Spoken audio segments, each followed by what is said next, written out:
et bienvenue à Suis-je québécoise. Aujourd'hui, je reçois deux invités, deux sœurs, Sarah et Nelly Denaine. Sarah est avocate membre du barreau du Québec et membre du barreau du Nouveau-Brunswick. Nelly est la présidente du Conseil des Montréalaises. Toutes deux, elles ont fondé la Maison Turquoise qui a pour mission d'accompagner les organisations autant communautaires que publiques vers des changements sociétaux. On a discuté de beaucoup de choses, bien sûr de leur identité québécoise et également de leur parcours d'immigration et aussi des vœux pour la suite. Bonne écoute!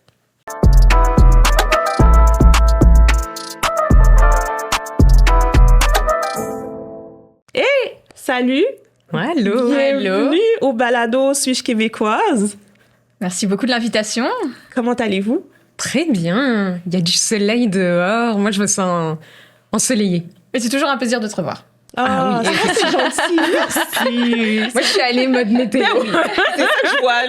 C'est correct. On va aborder les vrais sujets de toute manière. Et je suis vraiment contente de vous recevoir. On a eu de belles conversations avant qui m'amènent toujours à rire. J'aime ça qu'on a des conversations puis qu'on arrive à rire à travers tout ce qui se passe, à travers l'ambiance sociopolitique, mais qu'on trouve le sourire et le rire. Pour moi, c'est important. Puis lorsque je discute avec vous, je l'ai. Donc, j'apprécie. C'est réciproque. Parce que pour nous aussi, le plaisir, surtout dans notre implication, où finalement, la fatigue peut parfois prendre le coup, même tout au long de toutes ces années. Et c'est vrai que le plaisir, c'est une notion très importante. Et là, je brise la glace. Et premièrement, juste souligner, c'est la première fois qu'on fait la conversation à trois. J'ai vraiment hâte de voir comment tout va se dérouler. Un duo de sœurs. C'est ça. Ça commence. J'adore, c'est parfait. On vient vendre le punch au cas où les gens n'auraient pas encore vu la ressemblance. Mais je le dis en introduction, donc les gens savent déjà que vous êtes sœurs, mais c'est bien de l'avoir mentionné. Je brise la glace. Est-ce que vous vous êtes déjà posé la question, suis-je québécoise? Tous les jours. Oh! J'aime ça, je me réveille ce matin. Suis-je québécoise? Particulièrement ce matin d'ailleurs, vu qu'on venait au podcast. Ça habite mes jours et mes nuits. Mais plus sérieusement, c'est sûr que c'est une question que personnellement, moi, je me suis posée. À l'adolescence, c'est une question que je me posais pour vraiment sans exagération tous les jours. C'était une question en fait qui m'obsédait un peu pour toutes sortes de raisons, à cause des implications que je menais, à cause de ce que je recevais de l'extérieur aussi. Le fameux tu viens d'où? Non, mais avant, tu viens d'où? Du ventre de ma mère. Fait, à un moment donné, tu vois, là, t'es en mode, t'y penses, parce qu'on te ramène à ça.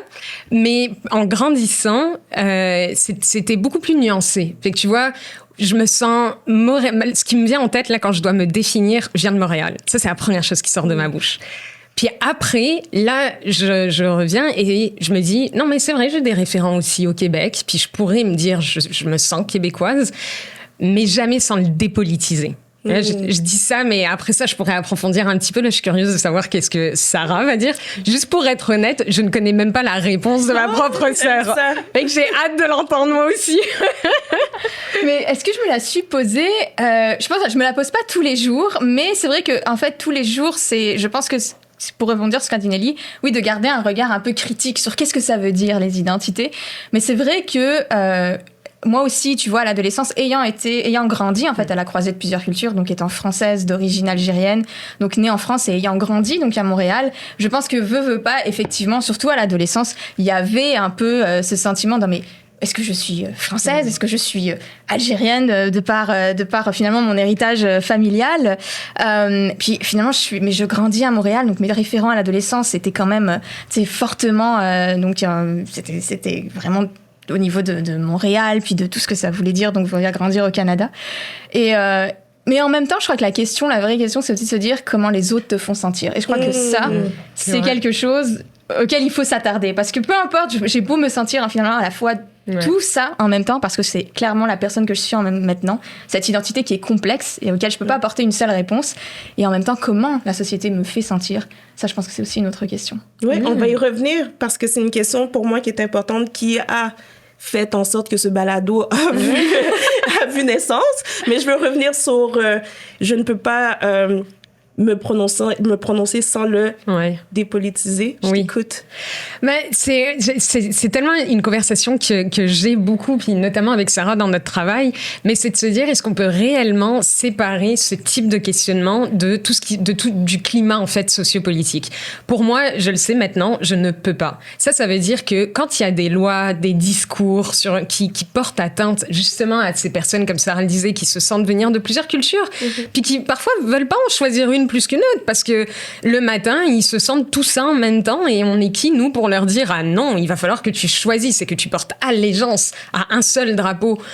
De plus en plus, le monde se complexifie. Puis la vérité, c'est qu'autant on a pu se sentir en grandissant un peu de pas avoir de modèle, autant l'avenir, ça sera des gens comme nous. Ça sera des gens qui seront nés ici, qui seront là aussi de plusieurs générations, qui seront pas nés ici, mais qui grandiront une bonne partie de leur vie ici, ou qui choisiront de déposer leurs valises, que ce soit par choix ou par force des choses et des tribulations de ce qu'on voit comme les guerres ou les changements climatiques.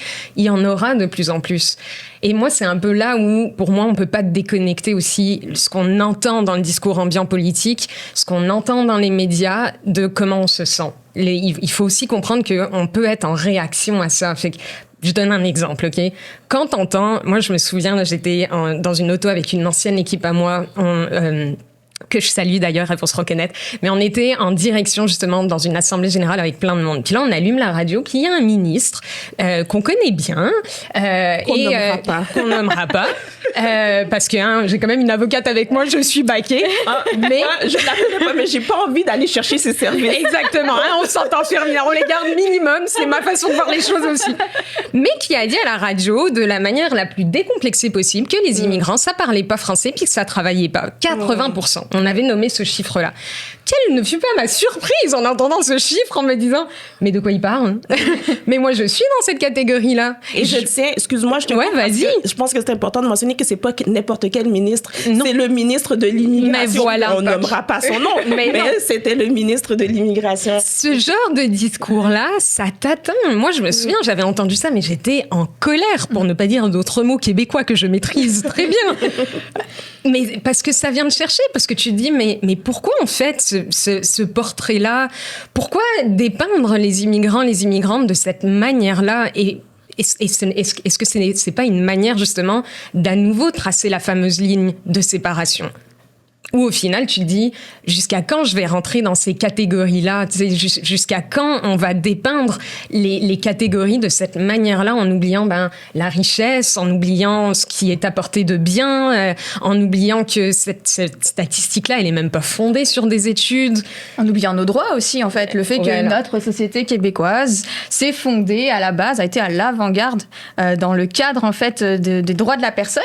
La Charte québécoise, elle est venue avant la Charte canadienne. Dans la Charte québécoise, c'est marqué que il y a cette idée-là très très présente de la dignité humaine qu'on retrouve chez chacun, peu importe l'origine, peu importe finalement la différence culturelle qu'il peut y avoir. On est tous dans cette société égaux en dignité et en droit. Et je trouve que parfois on met des nouveaux mots en se disant ça prend de la représentativité, ça prend, puis on vient en disant mais oui c'est une mode, alors que finalement à la base, mais attention, c'est des obligations. Chacun a le droit dans la société de se sentir pleinement respecté. Et ces propos-là portent atteinte, à mon avis, au fait que ils ont été blessants. Pour moi, je me suis sentie vraiment offensée, même, et traitée différemment par ces propos-là qui m'ont profondément affectée, parce que je suis immigrante de première génération. Je suis arrivée ici il y a 12 ans, donc quand il parlait des immigrants, pour moi, ça me visait directement. Alors que finalement, c'est que ça venait... Tu te retrouves pas dans le portrait. Je me retrouve pas dans le portrait, mais c'est surtout que c'était un portrait qui est extrêmement stéréotypant. Ouais.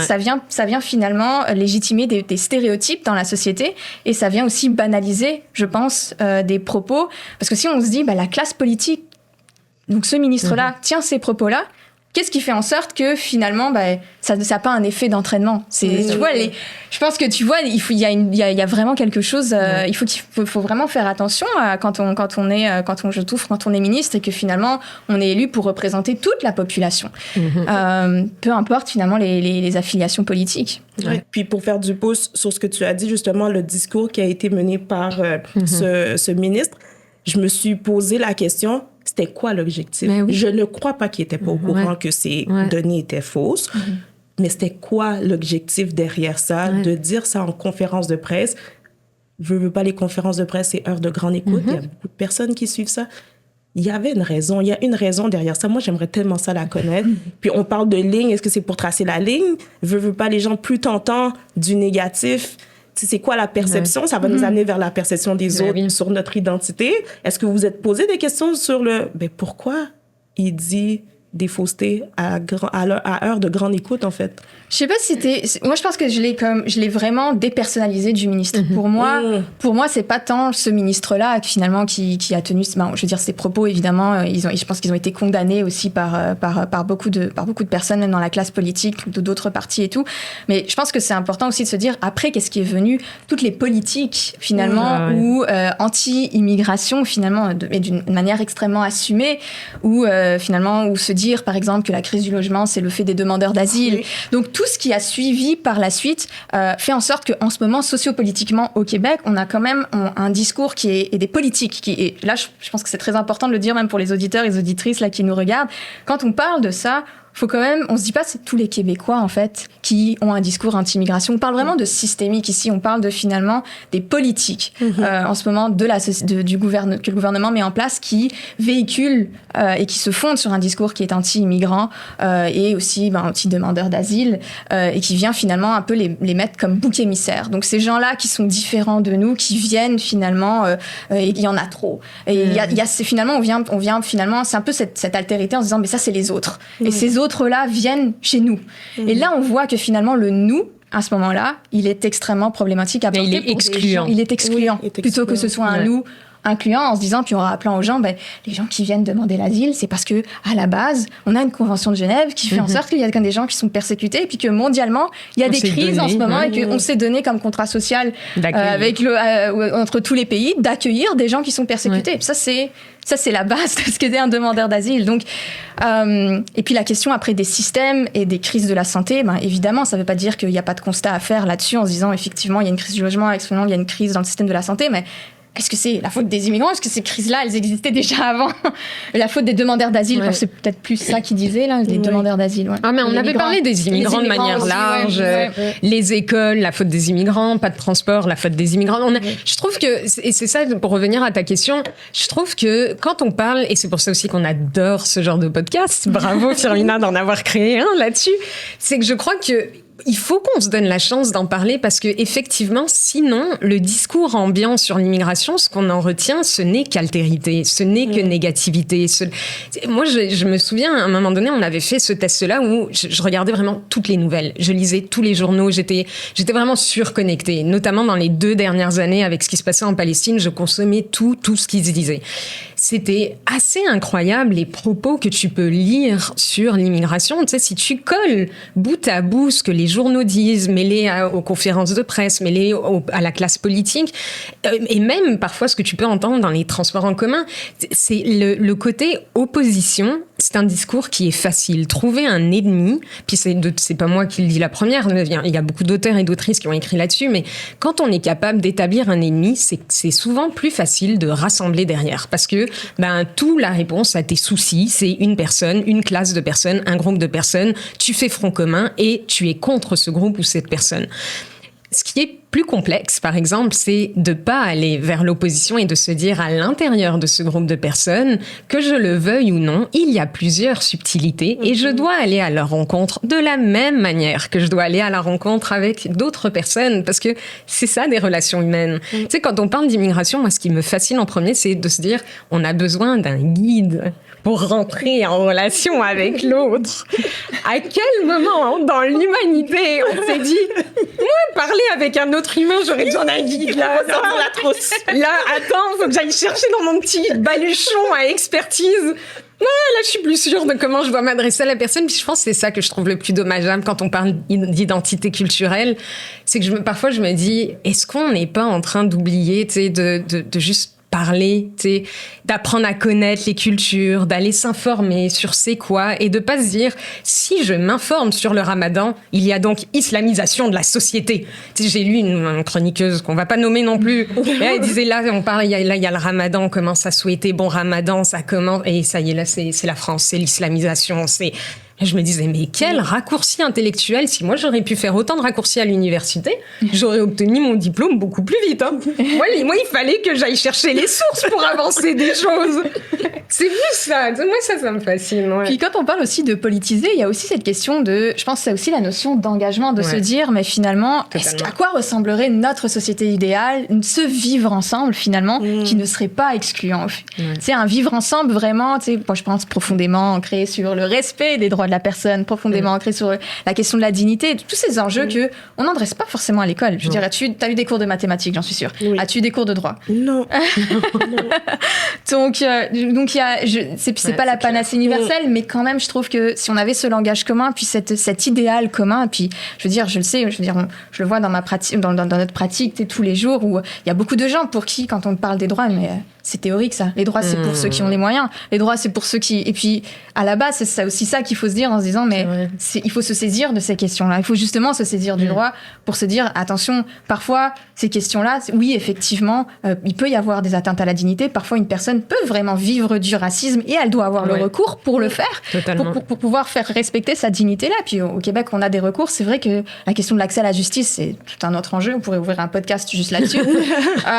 Mais je pense que cette notion, quand on dit de politiser son identité, moi, je pense que parfois, je me dis, un attachement que j'ai, par exemple, à ma société, c'est de me dire, je ferai tout, finalement, pour faire en sorte que, à mon échelle, en tout cas, elle soit respectueuse, tu vois, des droits. Et pour moi, ça, c'est quelque chose qui touche à mon appartenance. C'est pas par rapport au regard des autres, mais c'est moi, mon appartenance, pas par l'engagement. De se dire, dans cette société, moi, je viens avec toutes mes identités, des regards qui finalement sont un peu différents parce que j'ai des expériences qui sont différentes, et en même temps, j'ai cet outil-là qui finalement fait en sorte que on peut s'engager pour essayer de porter à ce changement-là, qu'on veut voir. Et ça, pour moi, c'est aussi très très près de c'est quoi une société pour, c'est quoi le pays en fait dans lequel tu veux vivre. Alors j'ai juste envie de faire ça. Moi aussi. C'était beau vrai, ça. c'est très beau. Il y a des élections, ça en ce moment. Le droit pour le moment. Wow, mais ce qui m'amène avec le regard des autres sur nous. Par rapport à notre identité. Moi, je vous l'ai dit, c'est ce qui a déclenché ce podcast-là parce que je me suis toujours sentie québécoise, haïtienne, haïtienne, fière de l'être, mes origines, j'y tiens. Mais je me suis toujours sentie québécoise, mais le regard des autres... Le regard de l'autre, comment tu te sentais? Exactement, m'a fait réaliser que j'étais vue comme une étrangère. Et je suis née ici, j'ai même pas vécu de processus d'immigration, mes parents l'ont vécu, pas moi, je suis née ici. Et j'ai pas eu à être intégrée parce que j'ai grandi au Québec, mes référents sont québécois. Et le regard des autres, des gens extérieurs, reste que pour eux, je suis une personne étrangère. Et j'en reviens avec ta question aussi, tu viens d'où? Tu sais, la fameuse question, tu viens d'où? Moi, j'ai souvent niaisé les gens parce que quand ils me posent... Et je suis une bébite à discussion. Je peux parler. Mais des fois, il y a des questions que je fais... Réellement, les gens me demandaient, tu viens d'où? Ah oui, je suis québécoise. Ah oui, non, mais pour de vrai. Tu viens d'où? C'est le pour de vrai. Tu viens d'où? Non, le pour de OK, vrai. je comprends. Oui, non, j'ai grandi dans Villeray. Je suis née à Sainte-Justine. Oui, je suis vraiment, d'ici. Non, mais tu sais, ta couleur là, de peau me dit que, oui, je suis d'origine haïtienne, mais je suis née ici. Je suis d'origine haïtienne, je suis née d'ici. Ben, je faisais vraiment miroiter, là, comme, non, je suis d'ici. À un moment donné, il faut développer nos stratégies. Là. Clairement. C'est clair. Et c'est une super belle stratégie parce que je pense aussi parfois que ça peut forcer un peu l'autre à se dire, mais pourquoi cette question? Dans le fond, pourquoi cette j'ai question envie d'aller cette réaction? Puis il faut démystifier le fait que ta réaction, elle fait en sorte que tu viens lui dire, mais attention, moi, tu me mets dans une position où finalement tu vois une différence, tu vois. Et tu catégorises. Et moi, ce qui me fascine dans c'est un bon. Moi, ce qui me fascine dans ce genre de questionnement, c'est que tu remets littéralement la vie de la personne en doute. Puis t'as aucun problème à le faire. T'es quand même la personne. Il y a quand même pas grand chose qu'on peut connaître au point de se connaître nous-mêmes. Tu vois. Je crois que ça dépend du contexte aussi. Oui, parce que je l'ai déjà fait, comme tu l'as dit, ou quand on me l'a posé la question ici en disant, je viens d'ici. Je viens d'ici parce que pour moi, oui, j'avais fait toutes mes études dans un contexte. Toi, t'étais même pas née ici en plus. Moi, je vois ça, mais je suis. T'as menti, Sarah. Sur la personne, elle entend ça dans le podcast, puis elle se fait, elle m'a menti. Mais Elle a dit qu'elle venait pas dire. mais c'est parce que pour moi, parfois, c'est possible tu sais, les identités sont pas figées, puis à ce moment-là, dans la conversation, Non, je le fais. je viens d'ici. C'est parce que ça se portait pas à dire, mais effectivement, je suis née en France, mais je suis d'origine algérienne. Mais tu vois, je pourrais quand même te dire, j'ai quand même le souvenir très vivace là, de quand j'étais enfant en France, qu'on m'ait posé la question, oui, mais tu es de quelle origine, Sarah? Mais je suis née et pour moi, tu sais, à 6-7 ans, j'avais aucune idée de qu'est-ce que ça voulait dire être de quelle origine, surtout que pour moi, je ne connaissais pas l'Algérie. J'étais née en France. L'Algérie, pour moi, c'était ma grand-mère, c'était ma mère. Mais c'est vrai que j'ai été allée petite, très bébé, peut-être quelques mois. On a des petites photos de toi où t'es un petit bébé. J'ai un petit bébé. Et donc, pour moi, à 7 ans, ça ne voulait rien dire, mais pourtant, ça faisait en sorte que mes camarades de classe, elles étaient françaises, mais moi, j'étais française d'origine algérienne. Et tu vois, donc c'est pour ça que c'est beaucoup dans le regard de l'autre, parfois, que c'est confrontant. Et quand je suis arrivée ici, c'est autre chose, où finalement, et là, j'ai trouvé beaucoup d'apaisement, je pense, dans ma vie quand j'ai appris que je n'avais pas à choisir. Et ça, mais c'est vraiment un travail de longue haleine. Et Moi, tu vois, cet apaisement dont parle Sarah est quand même venu jeune adulte. Et encore, même jeune adulte, quand j'étais au Nouveau-Brunswick, je me souviens que je viens d'où, je savais pas quelle carte je devais sortir. J'étais comme, là, est-ce que j'explique que j'ai grandi au Québec? Est-ce que je donne mon pays de naissance? Est-ce que je donne le pays d'origine? Tu sais, il y avait trop de cartes. Je sais quand même laquelle je dois sortir en premier. Et puis après, tu sais, tu veux pas non plus faire une espèce d'œuvre, une anthologie en disant, as-tu du temps? Tu sais, t'es quand même dans un café, t'es comme, as-tu du temps? Fait que là, ma réponse, elle est un peu complexe. Alors, je suis née en France, j'ai grandi au Québec, mais en fait pas au Québec, parce que là tu peux pas dire au Canada, tu sais, parce que là le Québec il est distinct, fait que là c'était au Québec, Montréal, puis là il fallait que je dise que j'ai des origines dans et c'était long, fait que c'est vrai que parfois moi je les prends les raccourcis, puis je disais je viens du Québec. Puis tu sais, ça s'arrêtait là, ou je viens de Montréal, ou tu sais, parfois tu as envie plus de raccourcis que de juste aller dans toute ton histoire personnelle. Tu sais, moi je me souviens, il y a des moments où je me sentais juste pas confortable en fait de parler de mes origines algériennes, et particulièrement pendant l'adolescence, enfance. Là, parce que faut aussi recontextualiser. Nous, on est arrivés au Québec, à Montréal, en 2001. Je vais laisser un petit peu les gens se remémorer qu'est-ce qui se passait en 2001. Mais il y a eu donc ce qu'on a appelé les attentats là, du 11 septembre. Et ça a façonné le monde après, particulièrement pour les gens arabes, particulièrement pour les gens aussi de confession musulmane. Moi, je me souviens que ça a été l'onde de choc pour moi. Et j'avais 8 ans. Et que là, ça, j'avais aussi emmené l'éclairage que quand, justement, soit quand on est racisé, même né au Québec, ou même quand on est dans le processus d'immigration racisé, ça vient avec un espèce d'apprentissage dès les plus jeunes moments de ta vie. Tu sais, j'ai parfois entendu, mais ils veulent mettre leur identité de l'avant. Moi, j'ai pas choisi personnellement de mettre mon identité de l'avant. On me l'a fait mettre de l'avant. Puis ça, je veux vraiment que les gens pensent à ça. Là. Moi, je me suis jamais levée à 9 ans en me disant aujourd'hui, je revendique que je suis d'origine algérienne et ma culture, elle est musulmane. J'ai jamais eu ça en tête. Mais les gens me l'ont fait reconnaître, par exemple. Puis tu sais, j'avais 9 ans quand j'ai entendu « Les Arabes nous attaquent ». Puis Sarah, t'étais à peine plus âgée quand t'as entendu « Tu viens pas de ce pays-là, toi ?» Alors que tu sais, à ce moment-là, Sarah et moi, on était en mode « Notre pays, c'est la France. On arrivait de France. » Pour nous, c'était très évident, on comprenait pas. Puis moi, je me souviens, j'étais dans le rejet total. Parce que comme disait Sarah, j'avais pas de lien avec l'Algérie. Je savais que c'était dans ma culture, je savais que c'était des origines. Et puis c'était lointain. Présent à la maison, mais... Oui, c'était présent à la maison, mais de manière... Toujours d'une manière très... c'est très ouverte sur les autres, quand même, tu vois. Et ça, ouverte sur le monde, il y avait pas d'un... C'est ça, il y avait pas d'obligation. Ma mère nous parlait pas en arabe. C'est que il y a beaucoup de codes. Oui, et puis vous pouvez avoir des amis de toutes sortes d'origines. Puis elle nous a appris vraiment à pas regarder les origines, en fait. Pour elle, ce qui est le plus important, c'est est-ce que cette personne, est une bonne personne, tu vois. C'était plus ça qui était le plus important pour elle, plus que de savoir, cette personne-là, elle est de quelle origine. Et je crois qu'elle nous a pas inculqué ça. Donc pour nous, c'est vrai que ça a été... C'était révélateur. C'était révélateur. Puis c'est quand c'était des autres que ça a le plus marqué. Totalement. Totalement. Puis comment s'est passé votre parcours? Parce que si vous êtes arrivé en 2001, ça doit être quand même confrontant. Ouais. Je pense je pense que peut-être la génération de ma mère, elle a peut-être encore plus vu l'avant puis l'après 2001. Mais c'est vrai que nous aussi, je pense qu'on l'a vu. C'est quelque chose d'horrible qui s'est passé cette journée-là. Puis il y a finalement, je crois que ça a été le début un peu de l'amalgame. En se disant, et d'homogénéiser en fait les musulmans en se disant mais et puis je veux dire après ça fait son chemin, tu sais, les films américains, c'est comment sont dépeints les Arabes dans quelques films américains, c'est comment sont tu vois il y a et je veux dire on parle de 2001 mais on peut encore en parler encore aujourd'hui, mais c'est vrai que les musulmans on les perçoit d'une manière très homogène, alors qu'il y a autant de différences chez les musulmans et des communautés aussi. Puis il y a une différence entre le Maghreb, entre le Moyen-Orient, même au niveau culturel, même au niveau des plats, même au niveau de la langue, c'est complètement différent.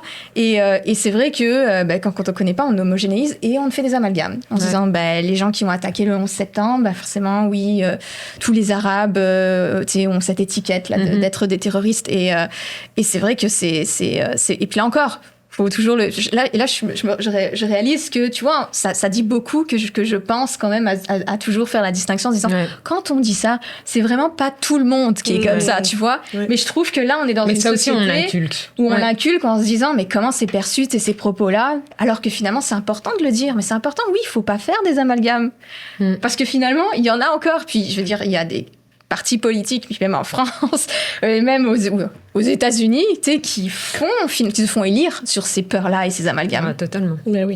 C'est très... et je pense que pour combattre, il faut en parler. Mais moi, je sais que ça a beaucoup...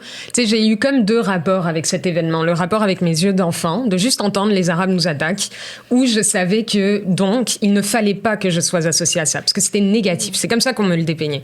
Et après, j'ai eu mon deuxième rapport à cet événement-là, beaucoup plus intellectuel, où là, j'ai fait des études, j'ai grandi, et où j'ai compris, effectivement, que quand on énonçait, ça créait des réalités, que quand on nommait certaines choses, ou quand on refuse de nommer certaines choses, par exemple, racisme systémique, ça crée d'autres réalités, mais ça, c'était mon côté plus quand j'arrivais à l'université, et c'est notamment dans ces années-là où j'ai été de plus en plus à l'aise avec mes origines, parce que je comprenais que j'avais pas besoin de choisir, que j'allais rencontrer des gens dans ma vie qui allaient pas me faire choisir, qui allaient me prendre pour qui je suis, avec toutes ces facettes-là où, oui, parfois, je fais le ramadan, parfois, le reste de l'année, je me retrouve dans d'autres situations où tu peux pas du tout penser que je suis musulmane, parce que je vais me ramasser avec ma mug chocolat chaud, petit chamallow avec mon sapin. Et où les gens... et tout ça fait littéralement partie de ma vie, puis je suis rendue à un âge où j'ai plus envie de choisir ça et j'ai pas non plus envie de cacher. Et oui, ça provoque parfois des drôles de discussions où c'est comme... Mais donc, t'es pas vraiment musulmane, c'est ça? T'es comme un peu chrétienne, en fait, parce que tu fêtes Noël. Puis j'étais comme, es-tu chrétien, toi, qui fêtes Noël? Merci! Eh non! Question.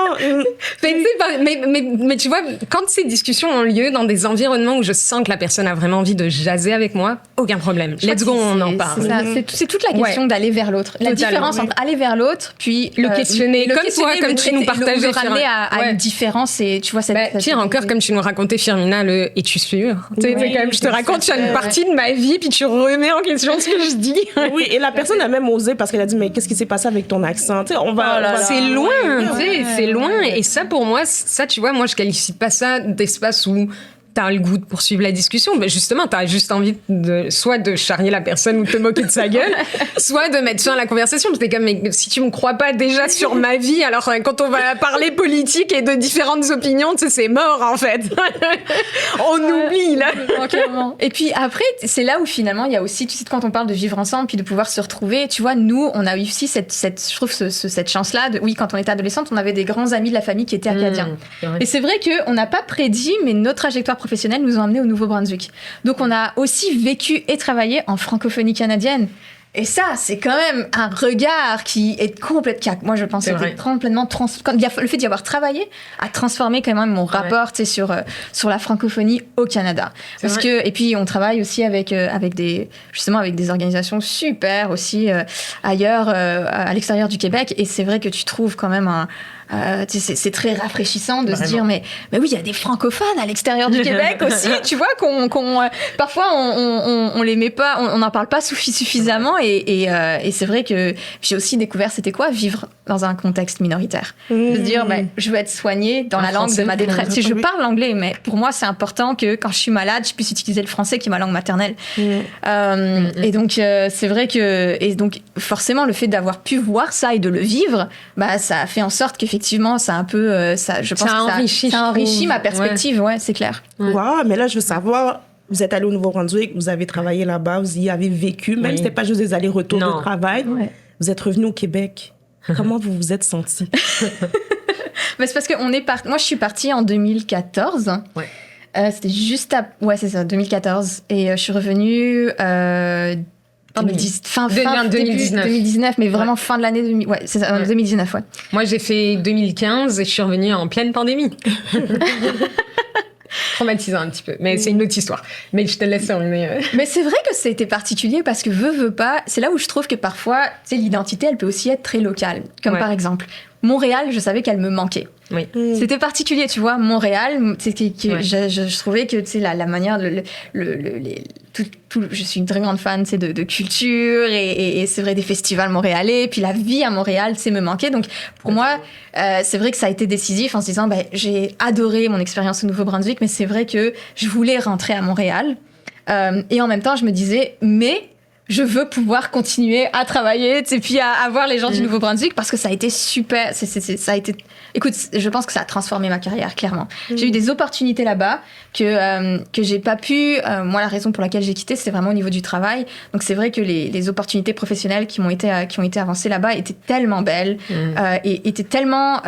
C'était tellement rapide dans ma carrière de pouvoir avoir ces postes-là que j'ai pas regardé ni à droite ni à gauche en disant, j'y vais. Et c'est vrai Fredericton. Fredericton. Et mais en même temps, c'est vrai que c'est vrai que je pense que on peut voir que nos vies sont faites peut-être un peu d'éternel petit déracinement et puis de réenracinement. C'est ça que j'allais dire. Et ça, je pense que ça te fait questionner en disant, mais alors c'est où la maison? Tu vois? C'est où la maison? Et je pense que c'est aussi, je pense très personnellement que c'est aussi beaucoup là où t'as aussi tes proches, là où c'est très local, c'est très près de toi. Parce qu'au final, je trouve qu'on s'adapte assez bien. Je trouve que Nelly et moi, on est très fortes, on s'adapte quand même à beaucoup. On a vécu ailleurs. Et la question que j'adore avoir en entrevue, c'est est-ce que vous vous adaptez bien aux nouveaux environnements? Teste-moi. Processus d'immigration, tu t'habitues à tous les environnements. Attention, on va t'envoyer à Survivor. On va tester à Survivor, voir comment tu t'adaptes. Je suis sûre qu'on s'adapterait. Si on est capable d'avoir des conversations politiques, moi je m'adapte. Mais je suis d'accord avec ce que tu amènes sur le côté local, parce que moi je me souviens quand j'ai emménagé à Moncton, pour moi, quand on me demandait d'où je venais, parce que je me déplaçais quand même, je rencontrais beaucoup de monde. Moi, ma job c'était dans le communautaire avec une organisation féministe, fait que je rencontrais beaucoup de personnes. C'était vraiment beaucoup de relations et tout ça. Puis quand on me disait d'où je venais, moi, je répondais Moncton. Tu sais, pour moi, puis pourtant, tu sais, j'étais pas née là-bas. Je veux dire, quand même sur ce qu'on entend par tu viens d'où, j'étais quand même un peu éloignée de Moncton, tu sais. Mais en même temps, j'étais là, ma vie était là. Comme il y avait pas de fin ou de date de péremption. Nous, quand on est allé au Nouveau-Brunswick, Sarah a initié le passage, puis moi je me suis dit ma sœur elle est là-bas, pourquoi pas. Je terminais ma maîtrise, je savais pas quoi faire de ma vie, je me suis dit let's go. Moncton, pourquoi pas. Puis finalement je me souviens que ça a bloqué une autre part de mon identité où j'étais à l'aise de dire que je venais de Moncton. Tu sais, je parlais pas tant du Québec, je parlais pas de Montréal, parce que quand tu t'embarques en Colombie-Britannique, je faisais pas nécessairement l'anthologie de ma vie. Tu sais, on me disait tu viens d'où? Pour moi, j'habitais au Nouveau-Brunswick, je disais je viens du Nouveau-Brunswick. Évidemment, t'as pas l'accent du Nouveau-Brunswick. Es-tu sûre que tu viens du Nouveau-Brunswick? Tu sais, t'as toujours le petit test. Puis là, fallait que j'explique. Oui, j'ai déménagé, mais je trouve que c'est vrai que la localité, là où toi, tu décides de t'enraciner, elle peut varier tout au long de ta vie. Puis l'identité que tu vas mettre de l'avant, que tu vas décider je sais pas, d'embrasser complètement, peut-être qu'il y en aura pas une spécifique, puis que ça sera tout en même temps. Tu sais, comme là maintenant, on a fait, ça peut paraître peu dans les oreilles des gens, mais on a fait 5 ans au Nouveau-Brunswick. Mais comme a dit Sarah, ce 5 ans-là, il a été dans nos vies à des moments très charnières de développement. En tout cas, pour moi, tu sais, j'étais jeune adulte. Forcément, ça a modulé la manière dont j'ai grandi comme adulte. Moi, ça, les expériences, j'enlève pas, ça vient modifier la manière dont tu vis tes identités. Puis le Nouveau-Brunswick a beaucoup contribué à nouveau à ce que je sois beaucoup plus à l'aise avec mon identité, par exemple, algérienne. C'est au Nouveau-Brunswick, je me sentais à l'aise. J'ai toujours eu, des petites années, des moments là où parfois, par exemple, t'es dans un ascenseur, puis là, tu dis, oui, je viens du Nouveau-Brunswick, puis là, le monde, il te fait ça, là, en disant que t'es peut-être un peu trop bronzé bronzée pour le Nouveau-Brunswick. Où, tu sais, une fois, on m'avait dit, t'es allée à Cuba. Puis j'étais comme, j'ai jamais mis les pieds à Cuba. On était en plein hiver. C'est juste ma peau. J'ai rien fait. Ça, peu importe dans le monde où tu es, tu peux avoir ce genre d'interaction, mais en même temps, de manière globale, quand on parlait justement du rapport politique, je le trouvais beaucoup moins agressant qu'au Québec. Tu sais, tu nous demandais comment vous êtes revenu au Québec. Moi, j'ai trouvé ça violent, revenir au Québec. En 2020, bon, il y avait la pandémie et tout ça, vous l'avez vécu, je m'étale pas là-dessus. Mais il y avait aussi une ambiance politique par rapport à l'immigration que je veux dire, je le savais, tu sais, que c'était le Québec, il y a toujours eu ce drôle de rapport à l'immigration. Même en étant petite, en chantant Loco-Locas, tu sais, je les ai vécus, là, les moments où on me disait le Québec aux Québécois, et j'étais comme, tu sais quoi, Loco-Locas, finalement, j'ai arrêté de le scander, parce que finalement, je suis pas assez québécoise pour vous. J'adore encore Loco-Locas, mais en tout cas. Et on parle pas de Loco-Locas, on parle vraiment de... Ouais. L'avocate, de spécifier. Le rattrapage. Ça n'a rien à voir avec Loco-Locas. Mais j'ai entendu ces phrases-là. C'est quand je suis revenue au Québec, je me disais, bon, là, tu sais, ça y est, on évolue, beaucoup plus d'immigration. À un moment donné, on va changer, là, on va arrêter de nous la parler de la Charte des valeurs. On a compris, tu sais. Mais 2020, moi, j'ai trouvé ça vraiment, parce que même là, tu sais, on parlait des fameux anges gardiens, que là, on a réalisé que tous les travaux qui étaient effectués étaient non seulement effectués par des femmes, mais des femmes précarisées, puis des femmes soit racisées, soit noires, soit issues de l'immigration, qui portaient ces systèmes à bout de bras, dont on ne parlait jamais, et qui finalement, pendant la pandémie, on était en mesure de dire sans ces personnes-là, nous ne pouvons pas continuer en fait à faire vivre nos systèmes. Moi, ça, j'ai trouvé ça violent comme période. Puis ça me menait à mon retour au Québec. Je me suis dit, j'aime le Québec, j'aimerais poser mes valises à Montréal parce que j'adore la ville de Montréal, mais la politique québécoise, je me disais, est-ce que j'allais dire un mauvais gros mot, un bon gros mot québécois. Et là, j'allais dire, est-ce que je suis vraiment pognée pour être ici sérieusement, tu sais, je me suis dit, là, je quittais une espèce d'ouverture, il y avait tellement de projets en immigration au Nouveau-Brunswick où le monde était en mode, amenez-en des immigrants, on veut des immigrants, puis pas dans des jobs de merde, entre guillemets, là, tu sais, c'était vraiment on en voulait, et là, j'arrivais au Québec, c'est comme, retourner les immigrants, on veut pas d'immigrants, faut changer les lois. C'était lourd comme retour. Moi, politiquement, j'ai trouvé ça lourd. Ouais.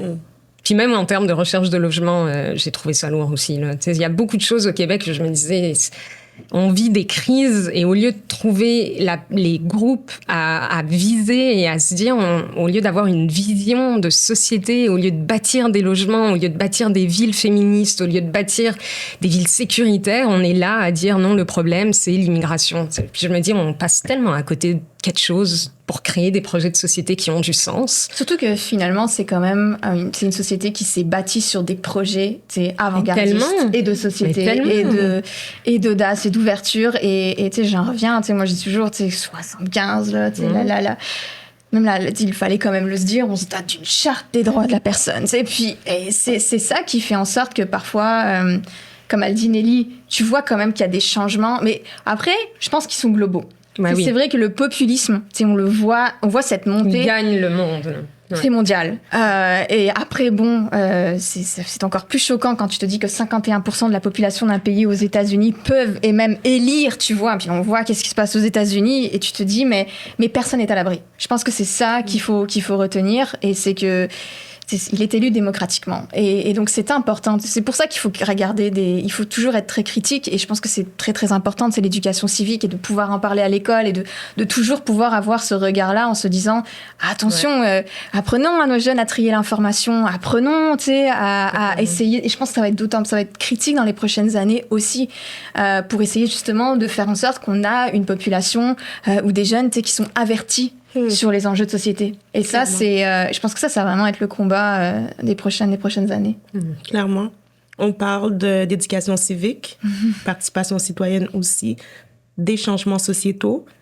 Vous avez mis tous les deux sur pied la Maison Turquoise. Est-ce que vous voulez me dire comment c'est né ce projet? Autour de beaucoup de soupers endiablés en famille. On en a parlé pendant 10 ans. 10 ans. Ouais, je crois que c'était 10 ans à peu près. C'est vrai qu'il faut dire que Nelly et moi, on s'est toujours un peu... le fait qu'on est parti au Nouveau-Brunswick à peut-être 1 ou 2 ans d'intervalle, on s'est quand même côtoyé souvent dans notre trajectoire professionnelle, mais un peu toujours... dans le sens où on est toujours dans la mission de la justice sociale. Moi, je travaillais pour un organisme qui était parapublic, donc de contrôle de l'administration publique, et donc c'était parapublic. Et c'est vrai qu'on travaillait beaucoup avec les organisations, la société civile. Puis Nelly était à la tête d'un organisme féministe au Nouveau-Brunswick. Et donc c'est vrai qu'on s'est croisés. Mais on n'avait jamais eu la possibilité de vraiment travailler ensemble. Et ce qui est aussi intéressant, c'est que finalement, moi, ma formation était en droit. Et Nelly, on a fait les mêmes études. On a fait la même faculté. On était allés à l'UQAM toutes les deux. Et c'est vrai que je trouvais que Nelly apportait un peu ce côté qui, parfois, je trouvais manquait un peu au droit. C'est ce côté un petit peu plus critique, politique, analytique. Et qui finalement, et je veux dire, c'est nécessaire au droit. Les plus grandes causes, quand tu les analyses, celles qui ont fait avancer la société, elles ont toujours ramené d'autres disciplines. C'est joliment dit pour Nelly vient créer un peu une tempête. Et c'était tellement bien dit pour que ce soit dans ma bio. C'est vrai que quand on est revenu au Québec, là encore, tu vois, quand je reviens à ce que je disais tantôt, nous, on était quand même profondément, même si Nelly, on l'avait vu, on avait vu ce changement quand on est revenu au Québec, mais en même temps, on avait toujours ce désir mais c'est la société qu'on veut, notre idéal de société. C'est sûr. Parce qu'on a ça nous rallie. C'est ça nous rallie. On s'est dit, mais comment nous, on peut porter ce changement-là au Québec, qui est la province qui nous a vu grandir et arriver. Tu vois, comment on peut essayer de travailler avec les organismes. Donc, la maison turquoise, c'est vraiment comme ça qu'elle est née, c'est de se dire, mais comment est-ce qu'on peut faire à notre niveau pour travailler avec les organismes communautaires et en même temps essayer de pouvoir... Public aussi et entreprise. Entreprise publique aussi. Puis en même temps, essayer de pouvoir aussi trouver un moyen de pouvoir saisir le droit pour justement représenter des gens qui ont peut-être moins de moyens, et particulièrement ceux à la croisée de plusieurs types de pression. Parce qu'on a aussi donc la Maison Turquoise avocate, où Sarah justement exerce comme avocate, et où moi, je l'accompagne justement sur les côtés un peu plus analyse, contexte sociopolitique justement. Donc c'est pour ça qu'on se permet de se prononcer beaucoup, et en même temps j'aimerais que beaucoup de monde se prononce, parce que si on s'occupe pas de la politique, elle s'occupe de nous. On l'a vu. Tu parlais de Trump, je pense que c'est un bel exemple. Mais ce que tu m'as fait réagir, c'est que je me dis, parfois quand on critique, il y a deux façons de prendre la critique. Il y a des gens qui vont se dire, elles vont pas s'intégrer, elles critiquent et tout. Pour moi, critiquer une société, c'est le plus beau geste d'amour que tu pourrais avoir envers la société. Ça veut dire que tu t'y intéresses, puis ça veut dire que tu veux mieux. Ça veut dire que tu veux améliorer les choses. Ça veut dire que tu sens que les gens peuvent faire mieux, que le gouvernement peut faire mieux. Pour moi, la critique, et c'est peut-être parce qu'on a fait, comme Sarah l'a bien plugué, on a fait l'UQAM. Mais pour moi, la critique, c'est un geste d'amour. Moi, je déteste quand on me dit que, ça alourdit, puis là, il y a trop de critiques, puis là, ça veut dire qu'on s'intègre pas. Au contraire, ça veut dire que je me sens tellement partie prenante que j'ai envie d'avoir mon mot à dire. C'est beau, ça, et on devrait l'encourager partout, dans n'importe quel domaine. Tu devrais avoir ton mot à dire. Tu devrais pouvoir créer société en communiquant, en parlant, en essayant des choses, en montant des projets comme un podcast, en apportant ta pierre à l'édifice, finalement. Parce qu'un édifice, je veux dire, il n'y a rien de plus laid qu'un mur tout blanc, non? Je sais pas, moi, j'aime pas. Moi, je suis pas minimaliste Pinterest. Moi, j'aime ça, la couleur. Moi, j'aime ça que ça pète, ça va un peu dans tous les sens.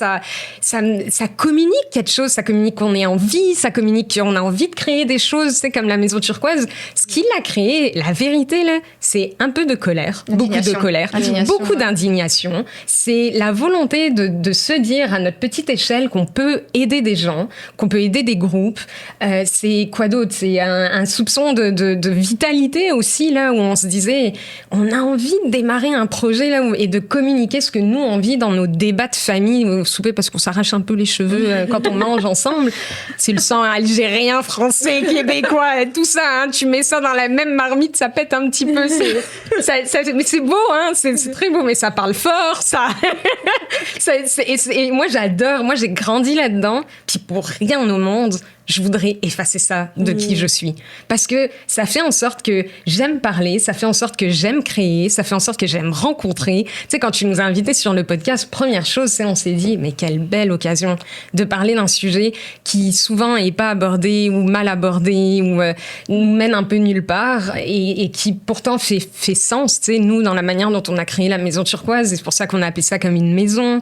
Puis turquoise, non, c'est pas juste la couleur, même si j'aime la couleur, mais c'est le nom de ma grand-mère. sur Kia, qui est la mère de ma mère. Tu sais, il y a une filiation aussi féministe à travers ça, de femmes qui sont des magistrales féministes, mais que les livres d'histoire mettront pas dedans. Tu vois, c'est des féministes avant le temps, des féministes pas universitaires, des féministes qui n'ont pas fait, qui a pas été à l'école, notre grand-mère, et que ma mère, tu sais, a tenu cette filiation-là malgré ce qu'elle a vécu, malgré les parcours d'immigration qu'elle a vécu. Elle nous l'a transmis, cet amour-là de dire nos vies, nos expériences, nos histoires peuvent amener à quelque chose de beau. C'est pas juste d'être forcé de quitter son pays ou d'être forcé d'aller ailleurs, mais c'est aussi des résultats qui peuvent créer des maisons turquoises. Et il y en a justement. plein, en fait, tout dans la société. C'est ça qui est beau, c'est qu'en fait, pour les discours très alarmistes ou qui font peur, il y en a plein, nous, dans la société, qui veulent faire des changements, qui font tous les jours, on les rencontre. qui vont toujours vers... Tu sais, je veux dire, c'est quand même... On voit Firmina avec le balado.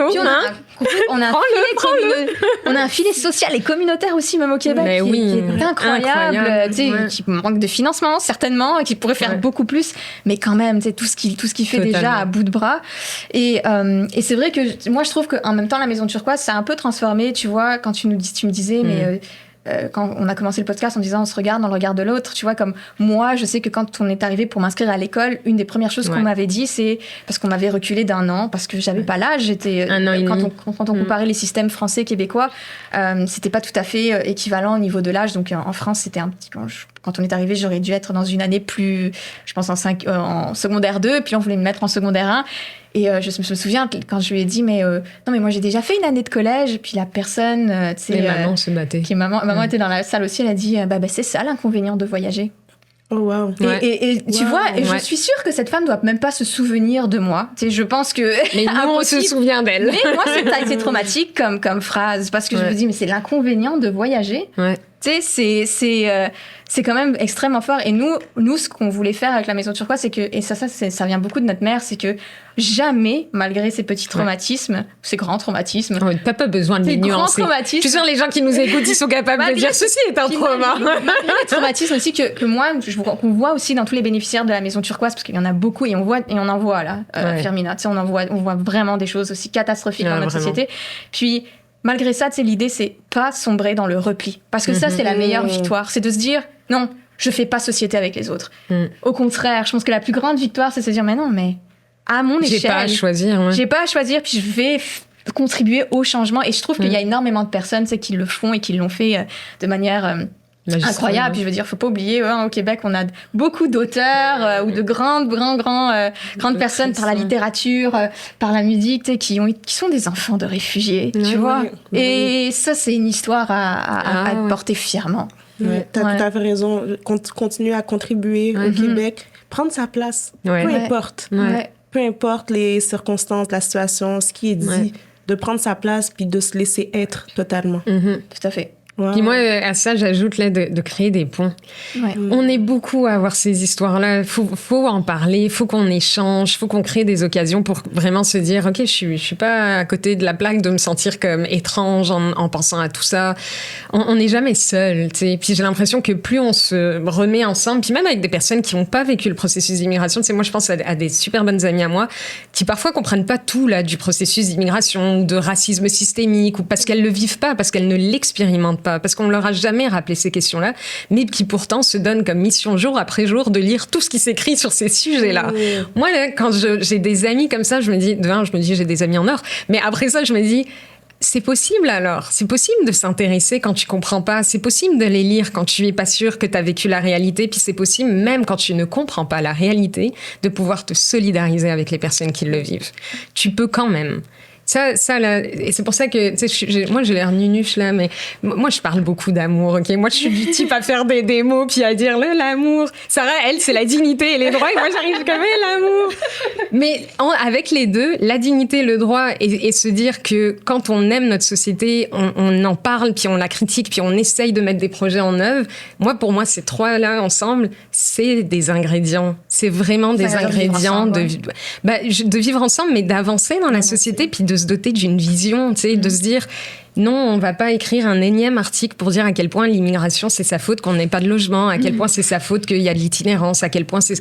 Ok, mais on fait quoi maintenant? Il y a des enjeux de logement, il y a des enjeux d'itinérance, que faisons-nous? Épingler un groupe de la société, qu'est-ce que ça va créer? À date, en ce moment, là, je vais dire, ce genre de discours, après, tu discutes. On fait quoi? Quand je te montre les études qui disent que c'est pas vraiment la faute à l'immigration, on fait quoi à partir de là? C'est plus ça. Fait que moi, je me dis dignité, droit, amour. Maison turquoise. Maison turquoise. Balado. Hein?